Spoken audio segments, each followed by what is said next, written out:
Hi, magandang araw po sa inyong lahat. Ngayon po ay araw ng Martes, and for our third and final reading for the day, gagamit po ako ng Gold Oracle cards natin. Gold Tarot cards po natin. The Gold of Life Tarot cards para po sa inyong lahat. Yan. Balasahin muna po natin maigi para nakita nyo po na hindi ito naapektuhan sa mga private readings ko o ano ay nakikita nyo po no, kung ano man po ang ginamit kong huli dito ay ito po ay nabalasa ng maayos. Ayan. Ito po ang gusto kong gamitin. Ano?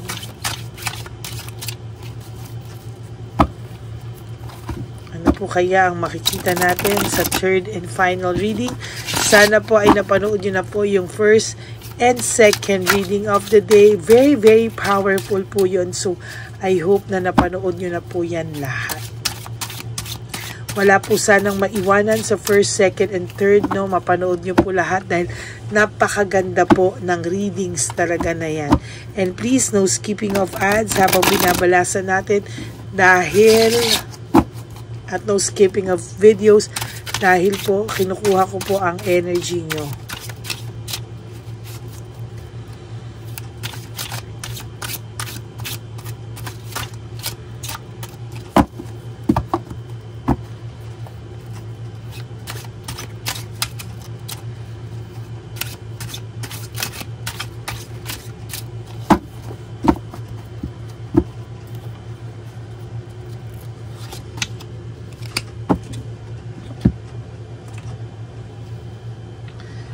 Okay, sa ngayon po, ang nakikita po natin ay Ace of Wands, no?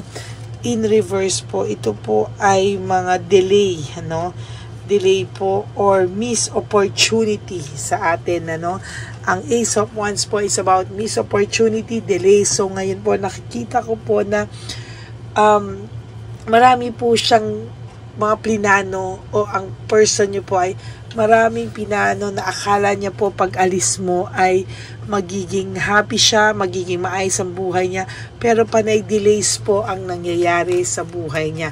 At every time po na nangyayari ito, laging pumapasok ka po sa isip niya at yung mga pinagsamahan nyo. Somehow, it brings sadness, no? Kasi hindi po niya inaasahan yung mga pangyayaring ito sa buhay niya na somehow, ayan ano, somehow po ay akala niya mas magiging maayos pa siya.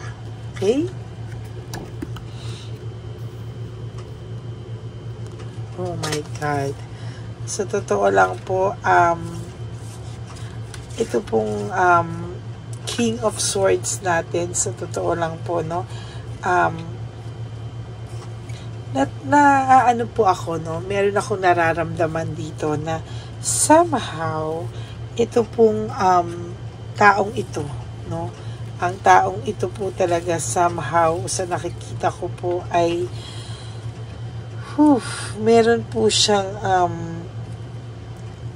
nag-iisip, no? Nag-iisip po siya, may clear mind siya, gusto niya magkaroon ng clear mind, no, ng intelligence para maintindihan ang mga bagay-bagay, no? Gusto niyang isolve yung mga problema niya, pero somehow ngayon po ay nai-stuck po siya sa pag-iisip sa iyo, no? Gusto niya po magkaroon ng clear mind, pero ang naiisip niya po yung mga pinagsamahan niyo, no? Na somehow nagcreate po sa kanya ng hindi magandang emotions. Nalulungkot po siya, to be honest with you. Hi, you know, ayan po ang sinasabi ko. In reverse po, ito po ay power struggle. There's heat, no? Talaga pong nakikita ko dito is parang nag-i-struggle po siya sa pakikipaglaban, no? Kasi kung ganyan po, parang, ayan, pagka ganyan po yan, it's all about mga unremarkable, no? Ito po ay in reverse po sa nakikita ko po talaga, it's more on meron po siyang nararamdaman na hate, no? May nararamdaman po siyang power struggle. Sa totoo lang po ay hindi niya po kinakaya ng powers niya yung palagi niya pong pag-iisip sa inyo at sa pinagsamahan nyo. And it really brings sadness sa heart niya, sa isip niya. Hindi niya po talaga alam, no, kung ano po ang kanyang mararamdaman dito, no. Sa totoo lang po, nahihirapan po siya. And to be honest with you, hindi niya po alam, no? May bitterness po siyang nararamdaman, ano? Four of Cups in reverse is all about angry, bitterness, no? And agony, di ba? Parang yan po yung nararamdaman ko. Panay lungkot po talaga yung nararamdaman niya. Every time na pumapasok ka sa isip niya, yung pinagsamahan nyo, nakakaramdam po siya ng matinding lungkot and sadness dito. No? Hindi niya po maintindihan yung sarili niya, but totoo lang po nakakaramdam po siya ng matinding lungkot, lalo na po itong Three of Wands in reverse is all about delays, obstacles, and frustration. May frustration po siyang nararamdaman, ang lungkot ng barahang ito, no? Somehow siya po kasi ang gumawa niyan sa sarili niya, and somehow yung frustration po ay nakikita ko po talaga na matindi po yung frustration niyang nararamdaman, ano? Kasi po, siya po yung gumawa niyan sa sarili niya. Kaya somehow, wala po tayong magagawa dyan kasi siya po yung, alam mo po yun, siya po yung talagang naggawa niyan, ano? At wala po tayong magagawa dyan kung hindi, wala no? Parang ang pakiramdam niya po kamalas-malasa, napakadami naman niyang malas sa buhay at talagang hindi niya po akalain na mangyayari ito sa buhay niya, no? Akala niya po magiging masaya siya, akala niya po ay akala niya po is ano yun, yung magiging maganda yung buhay niya. High Priestess po is all about intuition, no? You have a gift of intuition, you have a gift of sensitivity, instinct. Yan po ang gusto kong malaman mo, na lahat po ng naging instinct mo, lahat po yan ay somehow, no, lahat po yan ay talaga pong nangyari, no? Malakas na malakas po ang instinct mo. At kapag po ikaw ay nalulungkot, sa totoo lang po, kapag ikaw po ay nalulungkot, nararamdaman mo po kasi yung kanyang pakiramdam, no? Nararamdaman mo po yung kanyang pakiramdam, nararamdaman mo po na nalulungkot ang taong ito. Moon, upright of Moon is all about mysterious emotions, ano, mystery, yan, mystery, dreams, pumapasok ka pa rin po sa kanyang panaginip. Kahit po sa panaginip niya, emotions, yan, pumapasok ka po talaga sa kanya, no? The Tarot in reverse, the Tower in reverse po. Sa totoo lang po, yung Tower po, pag upright yan, talagang pinakamasamang card po yan, ano? Pero kapag po naman in reverse, parang,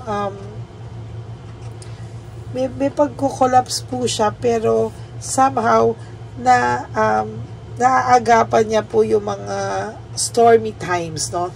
Meron po siyang karma pero hindi pa po ganun kalala, no? Talaga po kasi pag sinabi mong Tower, pagbagsak, pag-collapse, no? Talagang kumukollapse po ang mundo niya, and somehow talagang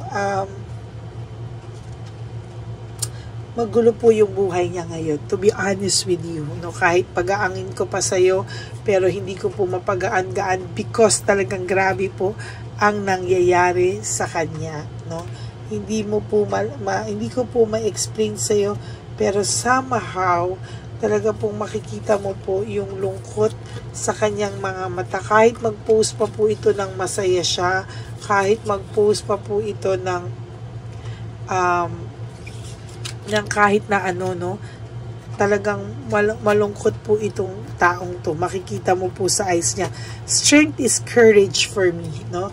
Courage, passion, no? Yan po yung mga vitality, yan po yung mga naramdaman niya nung kayo. May courage siya, may determination siya, may passion siya sa mga bagay-bagay. Hindi niya po naisip na pag may nagawa siya, may pagkatalo agad, but may courage po siya sa bawat action na ginagawa niya, no? Meron po siyang confidence, no, sa ginagawa niya, pero sa ngayon po kasi sa nakikita ko po talaga ay may lungkot pong nararamdaman. Okay. Oh my God. Queen of Pentacles, upright is, nako, may fertility po akong nakikita dito, no?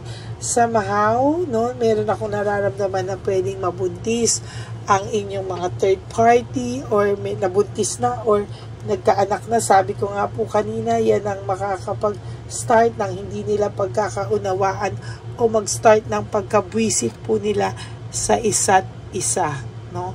Iyan po yung sinasabi ko na talagang mahihirapan po sila, no? Hindi po sila talaga magiging maayos, no, sa mga susunod na panahon talaga po, no? Yan po ay mahihirapan po sila talaga. Ay, nako. Okay, for our next card is all about Ten of Pentacles in reverse po, nako. Ito po ay lack of stability, no? Money problems, yan po yung mga yan, ano, miscommunication. Yan po ay nakakaramdam po sila ng struggle when it comes to financial needs nila ngayon. And ang dami po nilang missed opportunities, no, mga money problems, lack of stability, hindi po sila stable sa mga oras na ito. Talaga pong nagkakaroon po sila ng matinding dagok sa financial po nila talaga, no? And oh my God, no? Ten of Cups is in reverse, ay all about rejection, neglected, no? May nakakaramdam po sa tao nyo, person nyo, or ang other party, third party nyo, ng shattered dreams, no? Hindi po lahat ng pinangarap nila ay natupad. Feeling neglected po ang isa sa kanila. Maybe itong third person nyo po ang nakakaramdam nun, ano, because hindi alam niyang hindi kanya nakuha ng buo, and parang poor timing, parang hindi perfect yung timing sa kanilang dalawa. Parang lagi po silang nag-aaway, neglected yung feeling ng isa. Yan po talaga ang problema, no, kapag ka hilaw na hilaw. Hilaw na hilaw po, no? Yan. Next is the Emperor. Alam niyo po, talagang sasabihin ko lang po sa inyo talaga, no, nag-aaway po itong dalawang to. This is about arguments, no? Chaos. Chaos is matinding pag-aaway, problema, nag-aaway po sila ng matindi, no? Talagang feeling neglected nga po ang isa sa kanila, eh, oh. Saan ito? Yan. Feeling neglected po ang isa sa kanila, and somehow, ayan po talaga ang kanilang problema, no? Hindi po nila naiintindihan kung ano po yung mga nangyayari sa kanila, and somehow, namumblema po sila ng matindi, no? Okay, wala po silang faith sa isa't isa or trust sa isa't isa pagdating sa mga bagay-bagay. It's also about miscommunication, ano? Talagang matindi po ang pinagdadaanan ng dalawang ito, no? So somehow, ayan po ang ating nakikita, no, sa kanilang pagsasama ngayon. Kaya ang tao mo po o ang person mo po, laging pumapasok ka sa isip nito at yung mga pinagsamahan nyo, and it brings frustration, no, dahil maayos na siya dati, ngayon ayan na naman siya, no, lalo siyang napasama. So yan ang mahirap, no, lagi kang pumapasok sa isip niya. at ang pinagsamahan nyo.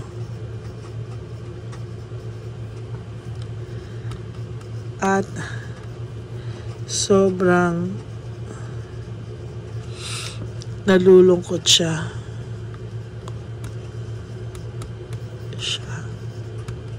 Okay? Lagi ka pong pumapasok sa isipan nito at ang pinagsamahan nyo at talaga naman pong nalulungkot siya. So that's it for your third and final reading for the day. Magandang hapon po sa inyong lahat. And I hope na nagustuhan nyo po ang ating third and final reading using the Gold of Life Tarot cards. Yan. So maraming salamat po sa lahat sa inyo na walang sawang naghihintay ng ating video para sa araw na to. So I have for Tuesday, first, second, and third reading, no? Kaya maraming salamat po sa inyong lahat sa patuloy nyo pong pakikinig at pag-aantay ng videos natin at to my ever loyal and solid Lady Elena friends, family, and subscribers. Maraming salamat po sa inyong lahat. Kung gusto nyo po magpa-private reading at kung gusto nyo pong magpaalaga, just let me know. I-message nyo lang po ako sa Lady Lee Elena. That's my only official and legit FB account. Nasa dulo po yan ng ating video. Nandyan lang po yan at pwede nyo po akong kontakin dyan. Okay? And for those of you po na who would like to give me a super thanks for this video, I would really appreciate that and love that from the bottom of my heart. Please no skipping of ads po. Yun lang po ang hiling ko sa inyo. Wala pong magi-skip ng ads. Okay? Maraming salamat po sa inyong lahat. God bless you all. Ang lagi ko pong bilin sa inyo is that life is too short. Don't make it shorter by stressing yourself from all the pains and heartaches na binigay sa inyo ng kahapon. Just surrender everything to the divine universe and just let go and let God write your life and love story. I will be back for another set of reading. Huwag po kayong mawawala. Ako po ay magbabalik for another set of reading tomorrow, no? Para po sa ating first reading of the day. Okay? Maraming salamat po sa inyong lahat and live one day at a time, no? Yan po ang lagi kong paalala sa inyo. Huwag niyo pong isipin lahat ng okasyon na pwedeng dumating sa inyo. Just live for today. Okay? God bless you all. I love you all and I will all see you again tomorrow for our another set of reading. Yan. Kaya maraming salamat po sa inyong lahat. Sabi ko po sa inyo remember, uulitin ko po sa inyo that life is so short. Don't make it shorter by stressing yourself from all the pains and heartaches na binigay sa inyo ng kahapon. Just surrender everything to the divine universe and just let go and let God write your life and love story. Okay? Maraming salamat po sa inyong lahat. God bless you all and I love you all from the bottom of my heart. Bye!